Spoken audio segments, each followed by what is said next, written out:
Salut à tous, c'est Guillaume, j'espère que vous allez bien, que vous passez de bonnes fêtes de fin d'année. En tout cas, ici en Corée, pas trop mal. On essaye de, de faire du mieux qu'on peut durant cette crise. Mais on a du soju. Donc dans cette vidéo, je vais vous introduire un soju assez particulier. Donc c'est un Handong soju. Donc Handong, c'est une région de Corée où sont produits typiquement les meilleurs soju du pays. Celui-là est un peu différent des soju modernes que l'on trouve dans tous les restaurants, dans tous les petites supérettes. C'est un soju distillé et celui-ci fait 40% d'alcool. Donc comme n'importe quel type de spiritueux qui est distillé, hein, le whisky, la vodka, le cognac, l'armagnac, le calvados, voilà. Donc celui-là, c'est un peu comme ces spiritueux-là. Petit plus, celui-là a été âgé pendant au moins 6 mois dans des fûts de bois. C'est pas dit quel bois ils ont utilisé, mais à mon avis c'est du chêne. Donc voilà, c'est une jolie petite bouteille fumée, hein. On voit pas trop à l'intérieur. Donc c'est un peu le style des bouteilles de soju premium qui sont dans ce style-là, ou alors en porcelaine. Donc dans ma vidéo précédente où j'introduis un peu tous les types d'alcool coréens, vous avez pu voir différentes formes et types de bouteilles. Donc là c'est un type plutôt sympa. Les bouteilles de soju en général sont pas très grosses. Celle-là fait 500 millilitres. Donc on garde quand même un style de petit format pour le soju. On n'est pas sur des bouteilles comme les spiritueux traditionnels, genre le whisky ou la vodka, sur des formats de 700 ou 750 ml. Non, les Coréens ils préfèrent rester sur des petits formats, ce qui fait aussi le charme de cet alcool qui est le soju. Donc comment on peut boire ce soju là? Comme les soju modernes, hein, dans les petites bouteilles vertes, ça se boit avec de la viande. Quand on va au restaurant, au lieu de prendre une bouteille de soju bas de gamme, vu comment est fabriqué ce soju à partir d'alcool industriel, je préfère ce genre de soju qui est quand même assez difficile à trouver, hein, dans les restaurants. Ou alors il faut aller vraiment dans des restaurants un peu gastronomiques. On commence à avoir de plus en plus des soju premium sur les listes d'alcool. Mais c'est pas très commun encore. Donc ce genre de soju, ça s'achète généralement dans des magasins spécialisés.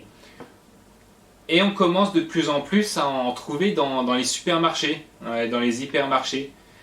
Donc c'est très bien, parce que c'était compliqué il y a encore 5 ans de trouver ce genre de bouteille, mais maintenant ça devient de plus en plus apprécié par les Coréens qui ont envie de boire meilleur et de meilleure qualité surtout. Et je suis content. Donc sans plus attendre, hein, on va l'ouvrir, hein. Donc soju, hein, traditionnellement fabriqué à partir de 3 ingrédients principaux, hein, de l'eau, du riz cuit et le noodluk. Donc le noodluk, hein, si vous ne savez pas ce que c'est, je l'ai expliqué dans une vidéo précédente. C'est un starter pour la fermentation. Donc on met le noodluk dans le mélange de riz cuit et d'eau, et on va laisser fermenter tout ça pendant 15 jours, enfin 10-15 jours. Il y en a certains qui font fermenter beaucoup plus longtemps. Et ensuite on récupère le liquide issu de cette fermentation qu'on va distiller, et on va obtenir le soju. Donc bien sûr on va le réduire à 40%, et soit on va le faire âger, soit on va l'embouteiller directement. Donc celui-là est âgé au moins 6 mois dans des fûts de bois. Donc sans plus attendre, on va déguster. Donc je me suis servi un verre. Donc en général, en Corée, quand on sert quelqu'un, on le sert à deux mains. Donc comme ceci. Donc lui, il nous tend son verre et nous, on le sert à deux mains. Surtout si la personne est plus âgée, alors là, faire gaffe. Voilà. Et on ne se sert jamais soi-même. Donc si je sers la personne, elle également va me servir. Donc en général, si elle est plus âgée que moi, elle peut me servir avec une seule main. Mais si je suis plus âgé qu'elle, elle va me servir en utilisant ses deux mains.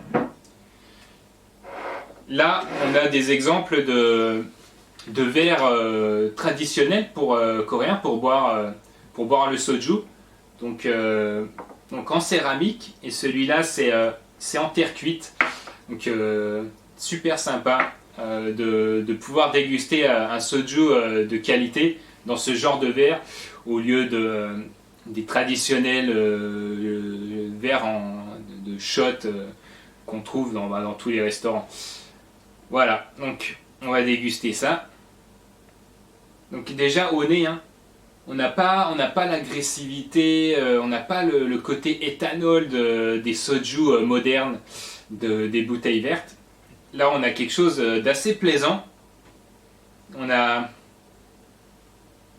des nuances de riz cuit, on a quelques notes boisées.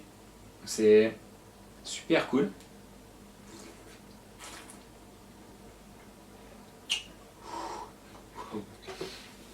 C'est 40 degrés. Hein. En bouche, c'est super clean. Hein. On a l'impression de boire de l'eau, mais à 40 degrés. Non, c'est super clean. On sent bien les notes boisées. Ça a bien absorbé le bois. Et il y a toujours un petit côté terreux aussi. Oui, ça vient du riz. Un petit côté terreux, super sympathique. Et ça garde bien en bouche. Hein. On a une belle longueur.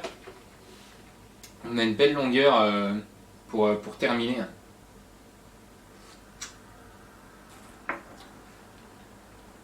Ça n'a rien à voir avec un Joeundae ou un Choum ou Chamisul. C'est même le Alasan qui a un soju moderne un peu meilleure qualité que les autres, mais c'est quand même de l'industriel. Mais là on commence à arriver à quelque chose où on peut déguster. On va avoir des opportunités, je pense, dans le futur d'obtenir des soju de qualité bien meilleure que ce qu'on peut avoir actuellement. Donc j'ai d'autres bouteilles dans mon placard que je vous ferai découvrir et qu'on dégustera ensemble. Voilà, donc sur cette bouteille j'ai fini. Je vais continuer à déguster. Si vous souhaitez déguster avec moi, envoyez-moi un message et je pourrai vous aider où trouver ce genre de bouteille. Et si vous souhaitez en savoir davantage sur ce soju, ou si j'ai raté quelque chose dans la description, envoyez-moi un message ou un email. Tout est dans ma description. Et sinon, regardez mon autre vidéo où je présentais les différents alcools coréens. Et la prochaine vidéo que je ferai, je pense que ce sera sur le makgeolli. Le makgeolli qui est un alcool de riz fermenté ultra célèbre en Corée du Sud. Mais le makgeolli que je vous présenterai a une petite spécificité, c'est un makgeolli aromatisé aux noisettes. Voilà, sur ce, passez une bonne journée, une bonne soirée. Si vous avez un verre de soju, ben, santé les amis, à bientôt!